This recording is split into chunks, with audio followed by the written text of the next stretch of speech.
Hello friends, आपका स्वागत है बीएल क्रेजी लवर चैनल में। और ये इस स्टोरी का पार्ट 25 है। कहानी की शुरुआत वहीं से होती है जहाँ सेवेंथ प्रिंस कहते हैं पास्ट में। फिर हमें सेवेंथ प्रिंस को दिखाया जाता है जो कि सीईओ को देख रहे होते हैं, जो कि काफ़ी लोगों से घिरा होता है। सेवेंथ प्रिंस कहते हैं तुम बहुत पॉपुलर थे।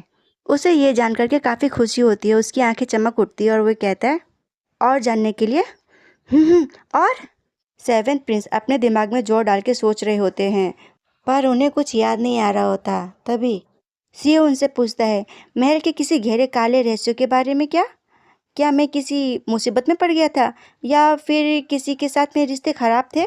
ये बात सुनकर के प्रिंस रू कहते हैं, मैं श्योर नहीं हूँ।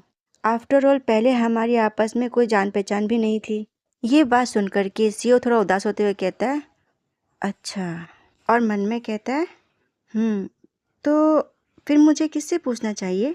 गु युनफेंग मुझसे मिलने को तैयार नहीं है, और किसी ऐसे इंसान से पूछना जिससे मेरी ज़्यादा जान पहचान नहीं है, लोगों के मन में शक पैदा कर देगा।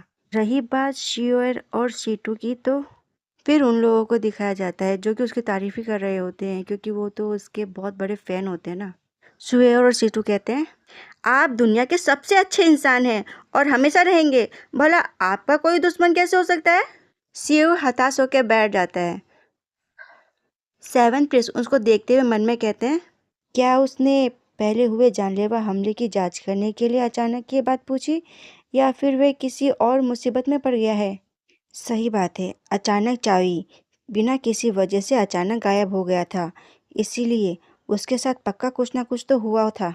अब जब वह पूरी तरह से सुरक्षित है, तो उसके दुश्मन इतनी आसानी से हार नहीं मानेंगे।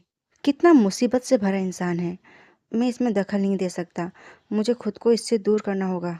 सेवेंथ प्रिंस ये सोच के उसको देख ही रहे होते हैं, तभी आड़ू के फूल उसके बालों में आके गिर जाता है। सेव बड़े ही परेशान सा बस कुछ सोच रहा होता है। सेव बड़ा प्यारा लग रहा होता है, इस वजह से सेवेंथ प्रिंस की आंखें कुछ पल के लिए उससे टिक जाती है। फिर वे अपनी आंखें फेरते हैं और कहते हैं, दूर से उनको दिखाया जाता है सेव अभी भी परेशान से कुछ सोच रहा होता है। तभी अचानक सेवेंथ प्रिंस कहते हैं, तुम बड़े भाई के साथ बड़े हुए हो, इसीलिए तुम शायद उनसे जाकर पूछ सकते हो। सेव चौंक के उनको देखता है। सेव की खूबसूरती में खो के गलती से सेवन प्रिंस के मुंह से ये बात निकल जाती है। वे अपने सर पे हाथ रख के फेरते हैं, "हाँ, आखिरकार याद दिला ही दिया।" ये बात सुनकर के किनक्यू अचानक सामने आके सेवन प्रिंस को देख रहा होता है, और सेव फिर से अपने ख्यालों में चल जाता है।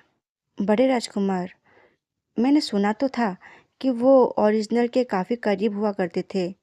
हाँ, लेकिन जब से मेरा पुनर्जन्म हुआ है, मैंने उन्हें एक बार भी नहीं देखा है। और किंक्यू अभी भी सेवन प्रिंस को देख के मन में कह रहा होता है, इस हार्डलेस पत्थर के टुकड़े को आखिर क्या हो गया है?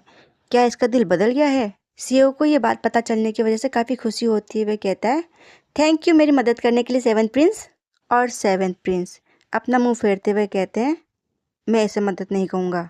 इस वजह से भी किंक्यू थोड़ा चौंक जाता है और प्रिंस को बड़े ही ध्यान से देखने लगता है। फिर सीओ की तरफ देखता है जो कि काफ़ी खुश लग रहा होता है, और ये देख कर के किंक्यू मन में खुश होते हुए कहता है, खैर ऐसा लगता है कि चाओ ई के मिशन आखिरकार बेकार नहीं गए।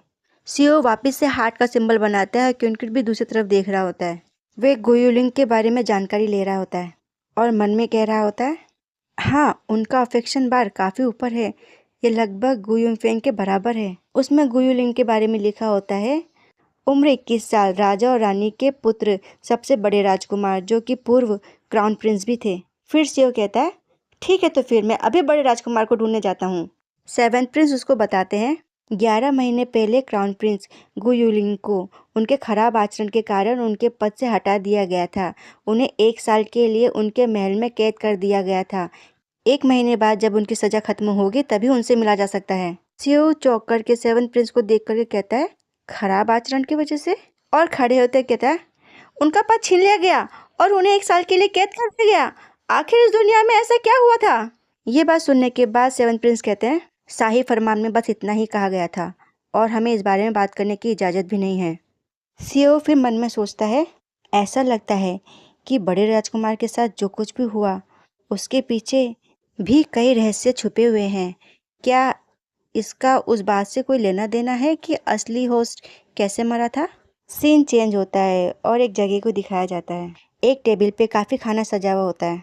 प्रिंसेस और सीओ को दिखाया जाता है। सीओ प्रिंसेस को खाना दे रहा होता है और प्रिंसेस की आंखों में चमक होती है। वह कहती है, बड़े भैया। और सीओ कहता है, लो और लो। फिर सीओ प्रिंसेस को कहता है, मेई, तुमने 11 महीनों से अपने बड़े भाई को नहीं देखा है ना? क्या तुम्हें उनकी याद नहीं आती? प्रिंसेस अपने खाने की बॉल को साइड में ले जाते हुए कहती है, इसमें याद करने जैसी क्या बात है? और जल्दी से सीओ के पकड़े हुए चॉपस्टिक के खाने को मुंह में खा लेती है और कहती है, मैंने तो उन्हें कल ही देखा था और वे पूछ रहे थे कि तुम किस काम में इतने व्यस्त हो कि पिछले 2 महीने से उनसे मिलने भी नहीं गए। और मन में सोच रही होती है, और मुझे ये बताने में बहुत ही शर्म आ रही थी कि जब से तुमने साते भाई के साथ फ्लर्ट करना शुरू किया है, तुम तो उन्हें पूरी तरीके से भूल ही गए हो। मिमी की बात सुनकर के सीओ हैरान होते हुए कहता है, क्या उन्हें उनके महल में कैद नहीं किया गया था? और क्या ऐसा कोई आदेश नहीं था कि किसी को भी उनसे मिलने की अनुमति नहीं है? तो भला आखिर तुम कैसे उनसे मिलने जा सकती हो? ये बात सुनकर के प्रिंसेस उसके सर पे हाथ फेरते हुए कहती है, बिग ब्रदर, आपको भूलने की बीमारी हो गई है क्या?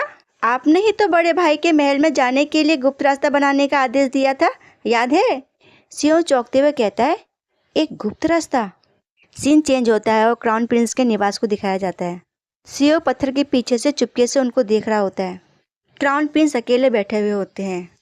वे बड़े ही प्यारे लग रहे होते हैं और कुछ लिख रहे होते हैं।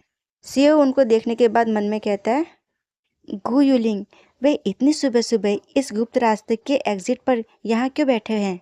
आखिर उन्होंने ऐसा क्या किया था जो उन्हें लगभग 1 साल के लिए यहाँ कैद कर दिया गया?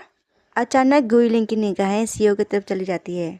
उसके चेहरे पे चमक आ जाती है और उसे देख के कहता है, लिटिली। फिर सीओ की तरफ जाते हुए कहता है, इतना लंबा समय बीत गया, मुझे लगा कि अब तुम मुझसे मिलने कभी नहीं आओगे। सीओ अपने गर्दन के पीछे छूते हुए कहता है, ऐसा बिल्कुल मत सोचिए राजकुमार, मैं बस कुछ कामों में व्यस्त होने की वजह से आपसे मिलने नहीं आ पाया। क्राउन प्रिंस उसे बड़े ध्यान से देखते हैं, फिर अपनी नज़र नीचे करके कहते हैं, दुखी होते हुए, तुम अभी भी मुझसे नाराज हो, है ना? फिर सीओ को 8 प्रिंस की बात याद आती है, जो कि उससे कह रहा होता है, हमें एक दूसरे से मिले अभी कुछ ही दिन हुए हैं और हम इतने दूर हो गए, ऐसा लग रहा है जैसे कि आप पूरी तरीके से कोई दूसरे इंसान बन गए हो। सेव अपने आंखों पे हाथ रखते हुए मन में कहता है, आह, मैं तो लगभग पूरी तरीके से भूल ही गया था कि मुझे उस इंसान से इतनी तमीज़ नहीं दिखानी चाहिए जिसके कि मैं बहुत करीब था। क्राउन प्रिंस उसको ऐसे देख करके उसके बालों में हाथ फेरते हुए कहते हैं, ऑल राइट। इस वजह से सीओ थोड़ा शॉक हो जाता है। मैं जानता हूँ कि तुम मेरे लिए आवाज़ उठाना चाहते थे, लेकिन हम सब भाई हैं। इस एक बार के लिए यूने को माफ़ कर दो। ये नाम सुनकर के सीओ मन में कहता है, यूने, दूसरा राजकुमार।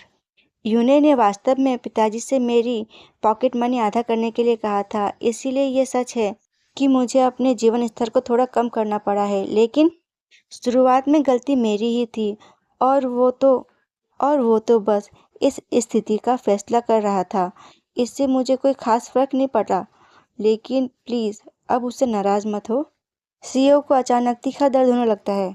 उसके चेहरे के भाव बदल जाते हैं, जिसे देख कर के क्राउन प्रिंस कहते हैं, लिटिली, क्या बात है? सीईओ अपने सीने को पकड़ के मन में कहता है, ये क्या हो रहा है? क्या ये शरीर के असली मालिक की भावना है? फिर सीईओ उसे देख के कहता है, मुझे माफ़ कर दीजिए, मुझे बस थोड़ा सा अजीब लग रहा था, अब मैं ठीक हूँ। और मन में सोच रहा होता है, क्या इस शरीर के असली मालिक की गु यूने की वजह से बड़े राजकुमार से बहस हुई थी? क्राउन प्रिंस को देख के कहता है, असल में जब मैंने महल छोड़ा था तब मेरा एक छोटा सा एक्सीडेंट हो गया था और नतीजे के तौर पे मैं बहुत ही सारी बातें भूल चुका हूँ, इसीलिए सच कहूँ तो मैं किसी से भी नाराज़ नहीं हूँ। ये बात सुनने के बाद क्राउन प्रिंस परेशान हो जाते हैं और परेशान होते हुए कहते हैं, क्या छोटा सा हादसा? तुम्हारा क्या मतलब है? क्या तुम्हें चोट लगी थी? सीओ मुस्कुराते हुए कहता है, नहीं, मुझे चोट बिल्कुल नहीं लगी, मैं अभी भी यहाँ बिल्कुल ठीक ठाक खड़ा हूँ, है ना? और मन में कहता है, मैं यहाँ हूँ, लेकिन असली चाओई तो पहले ही मर चुका है। जब तक मुझे पता नहीं चल जाता कि असली गुनहगार कौन है, मैं किसी पर पूरी तरीके से भरोसा नहीं कर सकता। मुझे इस हमले के बारे में बात करनी ही चाहिए। ये बात सुनने के बाद क्राउन प्रिंस कहते हैं, ये तो अच्छी बात है। और चेयर पर बैठते हुए कहते हैं, वैसे अच्छा ही है कि तुम्हें कुछ याद नहीं है, आखिरकार वे कोई खुशी की बात भी तो नहीं थी। लेकिन मुझे तुम्हारी बहुत सी शर्मिंदगी करने वाली पुरानी बातें याद है। जब तुम छोटे बच्चे थे तो तुम्हें लगता था कि मैं ये ड्रेस में बहुत सुंदर लगती है, इसीलिए तुम भी वैसे ही लड़कियों वाली ड्रेस पहनना चाहते थे। और जब मैं तुम दोनों के साथ खेलता था तो महल के नौकर हमेशा ये कहते थे कि दो छोटी राजकुमारियां साथ खेल रही है। और ये बात सुनकर के सीओ को थोड़ा अजीब लगता है। वे अपने बालों के पीछे स्क्रैच करते हुए कहता है, हाँ हाँ, पर मुझे कुछ याद नहीं है। फिर सीओ सीरियस होते हुए कहता है, मैं वह वजह भी भूल गया हूँ कि आपसे क्राउन प्रिंस का पद क्यों छीन लिया गया था। हर कोई यह कहता है कि ऐसा इसलिए हुआ क्योंकि आपका आचरण ठीक नहीं था, लेकिन आप वैसे नहीं हैं। क्राउन प्रिंस सीओ को शौक होकर देखता है, फिर वे दुखी होकर अपने चेहरे को फेर लेता है और निगाहों को नीचे कर लेता है। सीओ उनसे पूछते हुए कहता है, बड़े भाई यूलिन, क्या आपके उस पद से हटने के पीछे कोई राज है? मैं ये आपके मुंह से सुनना चाहता हूँ। और अपने मन में कहता है, उनके हाव भाव से ऐसा लग रहा है कि इसके पीछे वाकई कोई बड़ा राज है। मुझे उम्मीद है कि मैं कुछ काम की जानकारी निकाल पाऊंगा। सीओ आशा भरी नज़रों से उनको देख रहा होता है, पर वे उसकी तरफ नहीं देखते। क्राउन प्रिंस परेशान होते हुए कहते हैं, मैं जब यंगू पवेलियन में था तब तब मैं बहुत तेज़ी से वापस चल रहा था और गलती से कॉन्सर्ट ध्यान से टकरा गया, जिससे कि उनका गर्भपात हो गया। इस बात को सुनकर के सीओ कहता है, एक गर्भपात? क्या यही एक कारण था? और क्राउन प्रिंस घबराते हुए कहते हैं, हाँ। सीओ शक भरी नज़रों से उनको देख रहा होता है और क्राउन प्रिंस को देख के ऐसा लग रहा होता है जैसे कि वे कुछ बात छुपा रहे हैं। सीन चेंज होता है। सीओ अपने निवास की खिड़की पर खड़े होते हुए सोचते हुए कहता है, गु यूलिंग एक बहुत ही बेकार झूठा है। ये साफ उसके चेहरे पर दिख रहा था। इसके अलावा भला सिर्फ एक अनजानी सी गलती की वजह से किसी से युवराज का पद क्यों छीना जाएगा? और कहता है थक के, हे भगवान, मुझे कोई अंदाजा नहीं है। किंगलिंग एकदम से आता है और उसे ऐसे परेशान देखता है। फिर किंगलिंग सीओ से कहता है, खैर चूंकि सारे सुराग कॉन्सर्ट ध्यान की तरफ इशारा करते हैं, तो फिर तुम्हें कॉन्सर्ट ध्यान की जांच जारी रखनी चाहिए। सीओ उसकी बात को बड़े ध्यान से सुनता है। किंक्यू सीओ के बाल को बनाने लगता है और सीओ सोचते हुए कहता है, हाँ, क्योंकि अब मेरे पास बहुत सारे खाली समय है। फिर किंक्यू की तरफ देखते हुए एकदम से कहता है, अरे हाँ, तुमने आधे महीने से मुझे कोई मिशन नहीं दिया है। क्या सच में मुझे इतना लंबा ब्रेक देना ठीक रहेगा? उसकी बात सुनकर के किंक्यू एकदम से घबरा जाता है। सीओ उसे हैरानी से देखने लगता है। हाँ? और किंक्यू कहता है, हाँ हाँ, सही कहा, अगर तुमने नहीं पूछा होता तो मैं तो भूल ही जाता। फिर किंक्यू अपने हाथ में एक स्क्रीन बनाता है। इसमें लिखा हुआ होता है, मैं लीड के साथ मिलकर के असली किरदार की मौत के पीछे का सच जांच करें। और किंक्यू मन में कहता है, परफेक्ट, ये मिशन एकदम परफेक्ट है। इससे चाई को शर्मिंदा भी नहीं होना पड़ेगा और वे गुयुएंग को अपने साथ मिशन करने के लिए खींच सकता है और साथ ही साथ यह जांच भी कर सकता है कि असली चाई की मौत कैसे हुई थी। एक तीर से तीन शिकार। और सीओ इस मिशन को देखकर खुश होकर कहता है, वाह। किंक्यू को अच्छा तो नहीं लग रहा होता, पर क्या करे, मिशन देना मजबूरी जो है उसकी। इसी के साथ ये पाठ होता है समाप्त। Please friends like and subscribe करें। धन्यवाद।